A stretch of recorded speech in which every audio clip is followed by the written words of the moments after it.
ହେଇଲୋ ଗୋଟେ କଥା ଶୁଣିଛ ନା କକ ପୁଅ ଆସିଥିଲା ଗୋଟେ ଫୋନ ଦେଖଉଲା ଗୋଟେ କି ଫୋନ ଆଣିଛି 900 ଟଙ୍କା। କି ଫୋନ ଲ କହୁଛି ରହିଥ ମୋ ପାଟିରେ ଅଛି ମୁଁ ଭୁଲି ଯାଉଛି କଣ ଗୋଟେ କହୁଲା ଓ ଫୋନ କଣ ଲ କହୁଛି ରହିଥ ଗୋଟେ ଶାବୁଳ ହଁ ଆଉ ତୁମ ପେଟ ଭଳିଆ ଗୁଲୁ ବାଳ ଆଇଫୋନ ହେଇଥିବ ଆଇ ପି ଲେଖା ହେଇଥିବ ହଁ ହଁ ହଁ ଏବେ ମନେ ପଡିଲା। ହଁ ତୁମ ଫୋନ ଟା କି କମ୍ପାନୀ କୁହନି? ମୋର ପା ୱାନ୍ ପ୍ଲସ୍।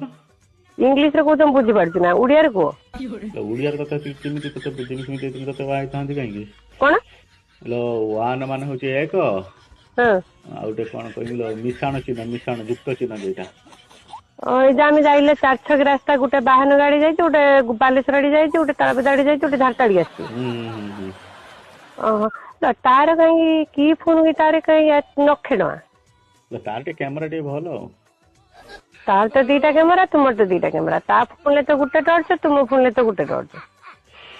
କେମିତି ବୁଝେଇମିଲ ଶୁଣୁ ଖାସି ଆଉ ପେଣ୍ଠି ଛେଳି ଯୋଉଟା କହନ୍ତି ତା ମାଂସ ଖାଇଛୁ ନା ସେଇଟା ଭଲ। ମୁଁ କଣ ଖାସି ମାଂସ ଖାଏ ନା।